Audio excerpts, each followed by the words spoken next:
Cristo, para todos os irmãos. Parabéns aí à nação de Israel, nação que conquistou meu coração quando estive lá esse ano, entre junho e julho. Parabéns aí por mais um ano, né? Israel completou entre dia 25, nesse dia 25, no pôr do sol do dia 25 até o pôr do sol do dia 27, terça-feira, completou aí 5.783 anos de vida, né? Então, Shana Tová, que é Feliz Ano Novo na linguagem, né, dos judeus aí. Então, nesse calendário judaico, foi comemorado aí do dia 25/9 a 27/9, o Ano Novo judaico. Então eu estive em Israel aí, foi muito interessante porque eu estive no ano de 5.782 e nós colocamos lá os pedidos em junho e julho, nós colocamos lá no muro ocidental, né, que para nós é chamado de Muro das Lamentações, mas lá é conhecido como o Muro Ocidental, e lá foi colocado todos os pedidos de irmãos que me pediram de vários locais, pediram para a gente colocar o nome lá. Nós colocamos, escrevíamos, gastávamos um tempo no hostel lá escrevendo o nome das pessoas que enviavam, a família, e nós colocamos tudo lá no ano de 5.782. Agora, em Israel, a partir do dia 25, e vai ali 25, 26 e 27, está comemorando o novo ano, né, de Israel, 5.783. Então, dentro desse calendário é diferente do nosso, né, que é 2022, lá é 5.783. Então é o conhecido como o Rosh Hashanah, que é a cabeça do ano. E eu estava fazendo uma pesquisa dentro disso aí, do Deus Eterno. Eles falam que, segundo a tradição, eles afirmam que Deus ele vira a página, né? Fala que ele estabelece novos decretos para a humanidade. Foi quando Deus escreve o livro, né? Eles falam que Deus escreve no livro da vida, que é conhecido nessa data de Rosh Hashanah. E Deus abre uma página nova, né, para a humanidade, e celebra também a criação, a formação do homem. Então nessa data eles acreditam, né, e segundo a tradição, que Deus faz novas coisas, novos decretos. Então ali na cerimônia é tocado um shofar, e com símbolo assim de vitória de um ano. E é importante que todos os anos, cada ano que Israel faz, o muro lá ocidental, todos aqueles pedidos são retirados dali. Mas depois a gente vai falar um pouquinho sobre isso daí, porque temos bastante coisa para conversar sobre essa questão. O texto que eu quero ler aqui com os irmãos, que relaciona a essa questão do muro, só para a gente entender por que essa questão, porque poderiam estar fazer orações, porque é cercado ali de muro a Jerusalém Antiga. Mas por que escolhe ler aquele muro ocidental, conhecido para nós aqui no Ocidente como Muro das Lamentações? Mas para eles lá não é Muro das Lamentações, e sim Muro Ocidental. Mas por que eles têm fazem oração? Irmão, eu estive lá todos os dias, eles saem do trabalho e vão para o Muro das Lamentações. Todos os dias você vê pessoas ali orando. Tem a repartição, né? O lado dos homens é bem mais amplo, do lado das mulheres é repartido no meio, porque os homens não podem estar junto com as mulheres. Mas todos os dias, quando você vai lá, seja de manhã, seja de tarde, seja de noite, o Muro das Lamentações, ou o Muro Ocidental, está repleto de pessoas. Quando eu estive lá, eu fiz várias filmagens. Todas as vezes que eu estava ali no Muro das Lamentações, ou no muro ocidental, havia muitas pessoas ali.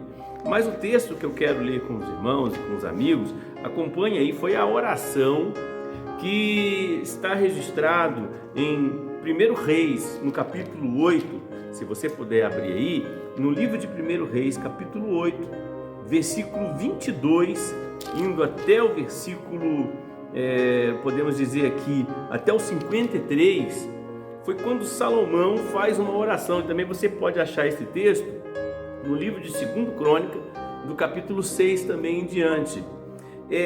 Foi no momento que Salomão faz uma oração, lembrando que Salomão primeiro tinha falado ao povo, e eles estavam naquele momento de consagração, de dedicação, porque o capítulo 8 fala da dedicação do templo, depois de anos de construção, lembrando que o templo ali em Jerusalém foi feito a pedido de Davi, porque Davi foi um sonho que Davi teve, porque ele ficava em palácio e a arca ficava em tendas. Então ele sentiu aquele desejo de construir algo para Deus, dar o melhor para Deus. Ele não achava direito ele ter um palácio todo cheio de luxo e a arca, que é a presença de Deus, está em lugar de tenda.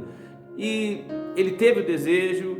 A princípio, o profeta Natan falou que ele era para ele fazer, e depois Deus mandou o profeta falar com ele que ele não tinha condição de construir, porque a mão dele, não foi esse o propósito da vida de Davi, embora ele sentiu esse desejo, mas era necessário que outro construísse, porque a mão dele foi de guerra, teve muitas mortes. Então Deus falou assim: olha, o teu filho, o filho que vier, que vai te substituir, ou que vai suceder você no trono, esse filho, o seu sucessor, esse filho é que vai ser o construtor. E Salomão foi orientado, ele não construiu, Davi não construiu, mas ele comprou todas as coisas, muita coisa já deixou já prontinho, só para Salomão executar, e foi o que aconteceu. Salomão cumpriu, depois de tantos anos de dedicação, ele dedica o templo. Aí aqui no versículo 22 desse capítulo 8 de 1 Reis, ele ora, dizendo: pôs-se de pé diante das pessoas, diz no versículo 22, e ele estendeu as mãos para o céu, Salomão estendeu as mãos para o céu e disse: ó Deus, ó Senhor Deus eterno, Deus de Israel, não há Deus como tu, em cima no céu, embaixo na terra, que guarda o conserto e a beneficência a teus servos, que andam de todo o seu coração diante de ti. Então ele começa a fazer declarações, dizendo que Deus, da fidelidade de Deus, daquilo que Deus, da experiência que ele viu o pai dele e também que ele experimentou na própria vida dele, das coisas que Deus fazia. E ele fala assim também, que guardas o conserto e beneficência a teus servos, que andam de todo o teu coração, andam em verdade diante de ti. Então ele começa a falar, no versículo até no 27, ele diz assim: na verdade habitaria Deus na terra, eis que os céus e até o céu dos céus não poderiam conter, quanto menos esta casa que eu tenho edificado. Ele tinha consciência, querido, que o Deus eterno não caberia dentro de um templo, maior que fosse, o maior templo que existe. Deus não caberia Deus. Então ele tinha essa consciência, ele tinha o reconhecimento da grandeza de Deus, do Deus de Israel. E ele no versículo 28, ele diz assim: volve-te, pois, ou escuta, ele faz um pedido: escuta a oração do teu servo, para a sua súplica, ó Senhor, meu Deus, para ouvires o clamor e a oração que o teu servo hoje faz diante de ti. Ele tinha um pedido para fazer a Deus, porque, querido, não adianta, se você faz para Deus, é importante Deus aceitar isso. Ele tinha concluído algo que Deus tinha determinado, que tinha nascido no coração do seu pai, Davi, e que Deus tinha aprovado, e Davi falou assim: olha, eu não pude construir, mas Deus escolheu você para fazer isso. E ele fala assim: então quero te fazer um pedido, Senhor, porque ele não fez aquele templo para ele. Salomão não fez aquele templo para ele, ele fez para Deus e fez do melhor. E ele fala assim, ele faz um pedido: para que os teus olhos, noite e dia, estejam abertos sobre esta casa, sobre este lugar, do qual disseste: o meu nome estará ali, para ouvires a oração que o teu servo fizer neste lugar. Por isso, querido, que todos os judeus, eles passam mais tempo no Muro das Lamentações, ou no Muro Ocidental, fazendo orações. Eles saem das suas atividades e correm para o Muro Ocidental, porque eles têm esse hábito de orar, porque foi um pedido do rei Salomão para que Deus atendesse. E ele fala assim: ouve a súplica do teu servo, versículo 30, e do teu povo de Israel, quando orarem neste lugar. Também ouve tu, no lugar da tua habitação, nos céus, ouve também e perdoa. E ele fala no versículo 31, quando alguém pecar contra o seu próximo, e puserem sobre ele juramento, para o ajuntarem, fala assim ainda, para ajumentarem, né? Ele fala assim, e vier com o juramento diante do teu altar, nesta casa, ouve tu. E ele fala assim, né? Quando vocês unirem ali para fazerem juramentos, para ver um concerto, ouve, Senhor. E ele fala assim em versículo 33, quando o teu povo de Israel for ferido diante do inimigo, por pecado contra ti, e se converterem, confessarem o teu nome, e orarem, e suplicarem a ti nesta casa, ouve tu, então nos céus, e perdoa o pecado do povo de Israel, e torna a levá-lo à terra que tens dado a seus pais. Então ele continua, quando os céus se fecharem, não chover, e o povo pedir, faz com que a chuva venha. E ele assim, no versículo 37, quando houver fome na terra, quando houver peste, quando houver queima de seara, ferrugem, gafanhoto e pulgão, quando seu inimigo o cercar na terra de suas portas, ou houver alguma praga ou doença, toda oração e toda súplica a qualquer homem de todo o povo de Israel fizer, conhecendo cada um a chaga do seu coração e estendendo a mão para esta casa. E olha, não precisava estar lá não, mas estender a mão na direção daquela casa. Versículo 39, ouve então nos céus o assento da tua habitação, e perdoa, e faz e dá a cada um conforme todos os seus caminhos, segundo vires o seu coração, porque só tu conheces o coração de todos os filhos dos homens, para que temam. Olha só, por que ele estava pedindo? Para que o povo, Senhor, honre ou valorize ou temam todos os dias que viverem na terra que destes a nossos pais.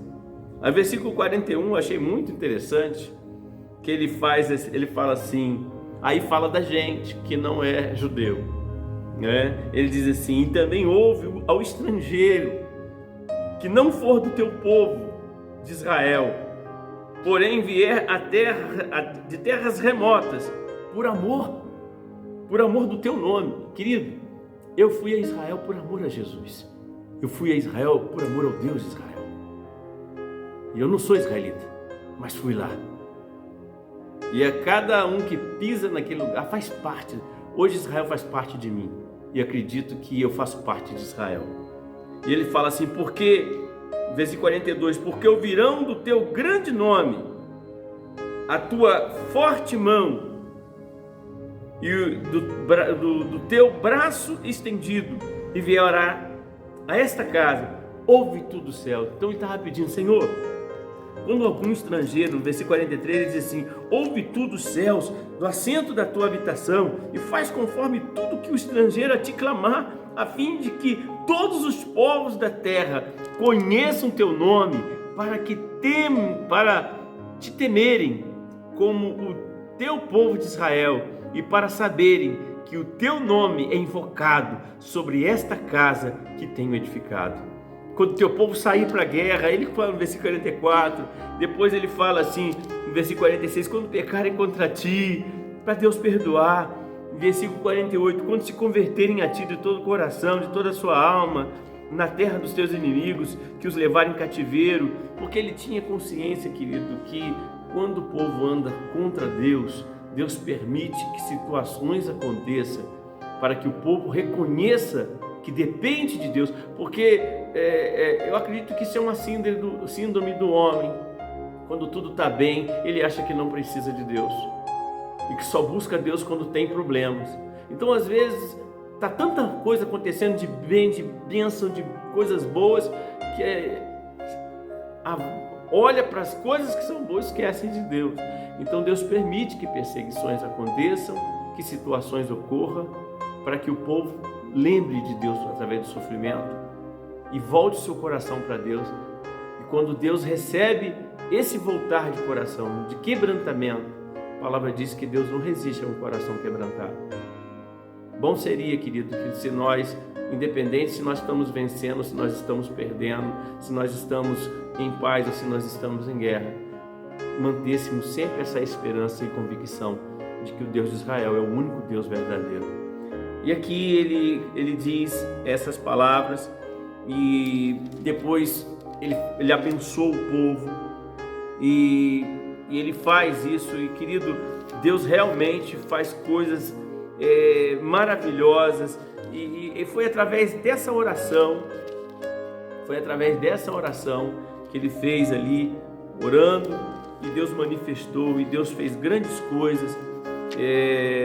Eu gosto muito desse texto, até mesmo também esse que fala do mesmo episódio aqui, ele fala ali em 2 Crônicas, no capítulo 6, olha só, 2 Crônicas, no capítulo 6, ele repete a mesma coisa que aconteceu, são textos, são o mesmo texto, mas só que eu gosto muito do 2 Crônicas 6, porque ele fez a oração. Aí você às vezes faz uma oração ao Deus de Israel e você derrama tuas lágrimas ali diante dele, mas você não sabe se Deus aceitou ou não. Mas no capítulo 7 aqui, e diz no capítulo 7 de 2 Crônicas, que acabando Salomão de orar, versículo 1, desceu fogo do céu e consumiu o holocausto e os sacrifícios, e a glória do Senhor encheu a casa, e os sacerdotes não podiam entrar na casa do Senhor, porque a glória do Senhor tinha enchido a casa do Senhor. E todos os filhos de Israel, vendo descer o fogo e a glória do Senhor sobre a casa, se encurvaram com o rosto em terra sobre o pavimento e adoraram e louvaram o Senhor, o Eterno, porque é bom, porque a sua benignidade dura para sempre. E o rei e todo o povo ofereciam sacrifícios perante o Senhor. Então, interessante que toda a oratória, toda a palavra de Salomão, pedindo a Deus que consagrasse o templo, ao qual onde está o muro ocidental. O muro ocidental, na verdade, ele não é a parede do templo, mas ele era uma sustentação, que o templo ficava, a parede do templo já pegava de cima para, no pátio, tudo. Então ele era um muro que sustentava o templo, porque o templo foi destruído pelos romanos. Então, naquele momento ali, ele consagrou o templo e Deus manifestou com fogo. E foi muito lindo o que aconteceu. E dentro disso, qual é a importância desse muro ocidental? Eu contei numa live quando eu estava lá que ele foi destruído numa guerra, porque o muro as muralhas que cercavam a cidade foram destruídas e construídas, e reconstruídas. Mas ali o templo ele foi destruído na guerra judaico-romana, onde foi destruído, os muros foram tudo destruído, inclusive o templo. Inclusive o templo foi também destruído. E os romanos deixaram esse muro ocidental, aquele pedaço de muro não foi destruído, para mostrar a superioridade dos romanos sobre os judeus. Então, para eles era como se fosse um símbolo. Olha, todas as vezes que você olhar para o muro ocidental, vocês recordem que vocês são inferiores aos romanos e que vocês foram derrotados pelos romanos. Os romanos deixaram como um símbolo de derrota, mas Israel entendeu diferente. O povo de Israel entendeu aquele pequeno muro como se fosse uma aliança, a aliança eterna de Deus, que Deus não se esqueceu do seu povo, que destruíram tudo, mas ficou um pedaço que sustentava o templo. E era interessante porque esse muro ocidental, ele ficava próximo ao Santo dos Santos, na localização do templo, da sustentação do templo, do tamanho do templo. Ele é a parte que ficava mais próxima do Santo dos Santos, aonde a glória de Deus se manifestava, aonde os sacerdotes, os sumos sacerdotes entravam uma vez por ano naquele local. Então, olha que coisa interessante. Às vezes as pessoas acham que faz algo com a intenção de nos humilhar e, na verdade, Deus usa aquilo para nos exaltar. Então, o pedaço que permaneceu, que hoje a gente faz oração lá no muro ocidental, eu tive lá também orando, e lá também tem orações todos os dias. Esse pedaço, na verdade, hoje não é mais muro das lamentações, mas é um muro onde o povo se sente fortalecido, porque de uma certa maneira aquele muro, aquele pedaço de muro que era próximo, que era a parte mais próxima do Santo do Santo, se tornou tipo uma conexão entre o povo e Deus. E eles entram ali e eles adoram. Então, isso é muito importante pensar, né, nesse significado de que a aliança não foi destruída. Deus ainda permanece no meio do povo. E, segundo a tradição, então, o muro era essa parte importante. Agora, querido, todas as vezes que tem a viração do ano, o Rosh Hashanah, que geralmente acontece, esse ano aconteceu nesse dia 25 a 27, esse Rosh Hashanah que comemora ali o ano novo dos judeus, todas as vezes que acontece o Rosh Hashanah, onde eles vão comemorar ali, todas as vezes que isso ocorre, o muro ele é limpo. Eles tiram todos aqueles pedidos de orações, porque ali tem, irmãos, eu presenciei, tem pedidos de oração de todas as partes. Eu vi gente da África, eu vi gente da Indonésia, eu vi gente do Japão, eu vi gente americana, eu vi gente francês, eu vi pessoas da Argentina, várias nacionalidades estavam ali e tem esse hábito de colocar seus pedidos, nome da família, pedidos de oração, pedidos de cura, porque eles acreditam, né? Eu também coloquei ali, entendendo que Deus respondeu a oração de Salomão, e se Deus recebeu a oração de Salomão, ele realmente está com os olhos atentos, e o muro, não tem mais o templo, mas o muro está ali. Então temos essa consciência, e aqueles papéis ali, eles são retirados, eles pegam tipo como se fosse um cabo de vassoura, eles fazem uma ponta neles, para poder entrar nas frestas mesmo e tirar os pedidos mais profundos lá, tirar o máximo mesmo, de maneira que o muro fique limpo. Agora, o mais curioso, querido, é que ali não tem pedido só de judeu, tem pedido de várias pessoas. Mas você pensa que eles queimam aquilo, que eles jogam fora, que pegam aqueles monte de saco e levam aquilo. Só que aquilo não é jogado fora. Eles juntam aqueles pedidos. Eu admiro muito a cultura dos judeus, porque eles pegam aqueles pedidos e eles não jogam fora, porque eles entendem que, embora as pessoas, muitas delas que colocaram, às vezes não são judeus, mas eles entendem que eles vieram de várias nacionalidades, como o texto que nós lemos disse, de 1 Reis 8, que viriam pessoas estrangeiras para adorar a Deus naquele lugar. Então eles respeitam os pedidos que são feitos ao Deus de Israel, ao Eterno. Então eles recolhem aqueles pedidos, colocam em sacos, eles não queimam e não jogam no lixo. Todos os papeizinhos que foram recolhidos, eles juntam ali e eles caminham, né? Todo Rosh Hashanah, toda virada de ano eles fazem isso. E esses pedidos, eles são colocados, né? Que são aí de todas as nações, inclusive também dos judeus. Todos os papéis eles são recolhidos, retirados, e eles fazem, e eles pegam ali e levam para o Monte das Oliveiras. Todos os pedidos são levados para o Monte das Oliveiras, eles são enterrados no pé do monte. Eles são enterrados no pé do Monte das Oliveiras.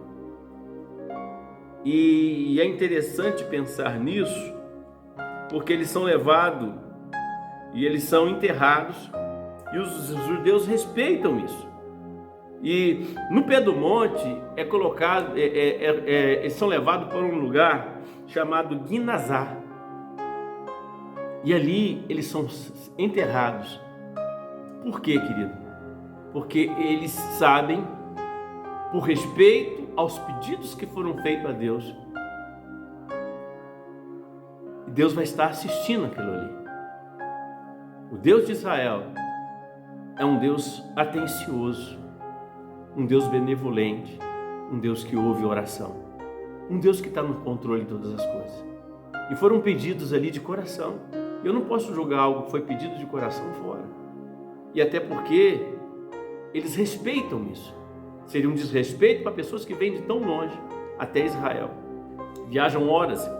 Eu viajei só de São Paulo para Dubai. Eu gastei 14 horas e 30 minutos de voo.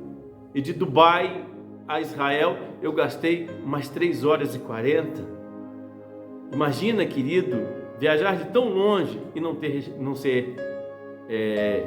ter esse apreço, não ser respeitado. Não, eles respeitam. Eu achei muito lindo isso. Eles respeitam esses pedidos. Então, meus queridos, que esse ano de 2022 eu estive lá em Israel no 2022, que é no nosso ano atual, mas eu estive lá olhando, né? Orando naquele lugar, olhando, observando, andando por aquelas terras durante um mês, e eu coloquei muitos pedidos lá. Eu fui no ano 5.782. Então ficou lá o seu pedido, o seu nome que eu coloquei lá, ficou junho, julho, né? Agosto e setembro. Nesse mês de setembro, no dia 25, eles ficam esperando o sumo sacerdote ou um rabino, né, um rabino-chefe, que comanda ali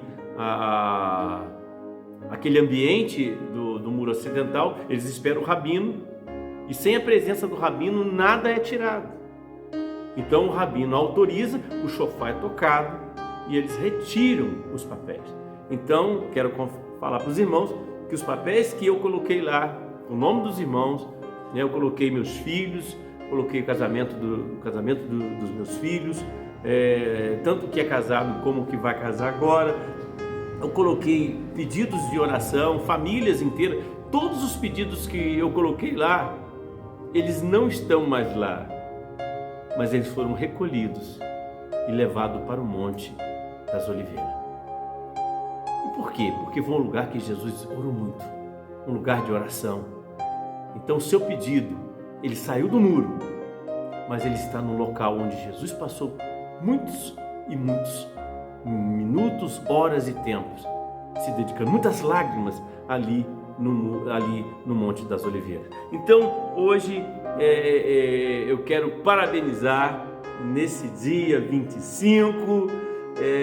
Olha, parabéns, Israel, uma nação que, eu digo assim, sinceridade, eu quero estar lá nesse ano, nesse novo ano, de repente na virada nossa aqui em dezembro de 2022. Eu quero, quando a gente entrar para 2023, eu quero ainda estar lá em Israel, porque o 5.783 vai aí até setembro do ano que vem. E de repente eu retorno, tem algumas pessoas querendo ir comigo, e nós vamos fazer assim, viagem barata para Israel, né? Uma viagem econômica. É possível? É sim, querido. Eu fui sozinho, foi eu e Deus, foi eu, Pai, Filho e Espírito Santo, e tivemos lá e foi uma bênção. Todas as pessoas que vão a Israel acabam fazendo parte de Israel. Hoje eu me considero um cidadão de Israel, mesmo sem ter, mas por ter ido lá, Israel hoje faz parte de mim, faz parte do meu coração. E eu me sinto muito feliz. Quem já foi em Israel sabe do que eu estou dizendo. É impossível. Você pode notar, você não é o mesmo depois que você volta de Israel. A minha vida, a minha forma de ministrar, diz a minha esposa que eu estou até diferente no sentido de ministração. Quem convive comigo notaram, há uma unção sobre a minha vida, há uma unção divina que eu recebi lá. E quero mandar um abraço então para todos os irmãos, e eu espero que tem tanta gente querendo ir comigo, vamos combinar, e nós vamos, se você quer ir comigo a Israel, se inscreve aí, olha, eu quero ir com o Bispo Paulo em Israel, e nós vamos combinar, e nós vamos junto a Israel, não vai precisar de guia, porque fiquei um mês lá, e acabei, querido, descobrindo cada pedaço dali, ajudado também por pessoas que já foram lá, irmã Miriam e outros também. Foi muito bom, conheci cada pedacinho e vou poder mostrar para você que for comigo, vou poder mostrar tudo aquilo que eu vi, e também no Mar Morto e no Jordão. Vai ser uma bênção, tenho certeza. Mas se você quer ir a Israel comigo, comece a se preparar aí, escreva aí, eu quero ir com o Bispo Paulo em Israel, e nós vamos junto a Israel, tá bom? Depois eu passo para você, bota aí, bota o teu número, a gente vai estar entrando em contato com você e com certeza vai ser bênção, amém? Deus abençoe então, um beijo no teu coração, Bispo Paulo Cardoso, parabéns a Israel, Shana Tová, feliz ano novo, que essa data tão importante aí, do Rosh Hashanah, que é a cabeça do ano, início do ano, seja bênção para vocês aí. Deus abençoe. Agora nós vamos retornar com ministrações e eu vou contar a minha história ali em Israel. Deus abençoe então em nome de Jesus.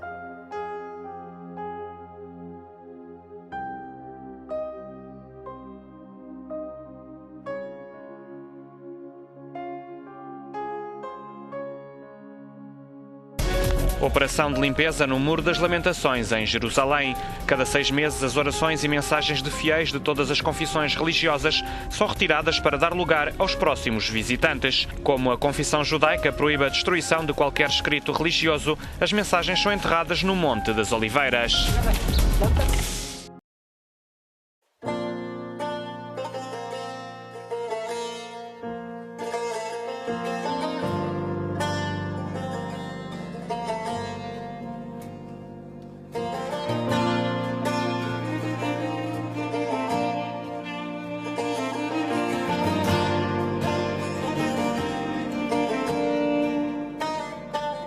גדול אלוהי, שירו כי גדול אלוהי, כל אחד יראה כי גדול אלוהי.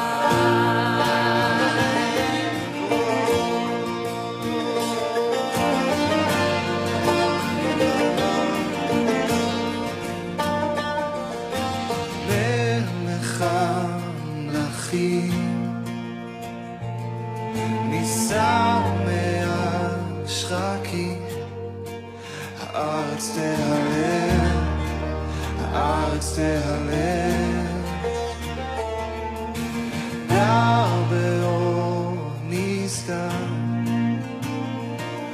כל צל נשמי פניו, קולו מרהיב הרים, קולו מרהיב הרים.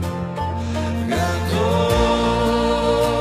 אלוהי, שיר כי גדול אלוהי, כל אחד יראה כי גדול אלוהי.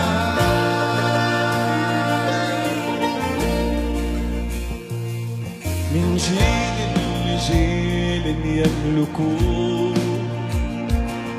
والوقت بيده، الألف والياء، البداية والنهاية، الآب السماوي والابن السرمدي، الروح الأزلي، الروح الأزلي.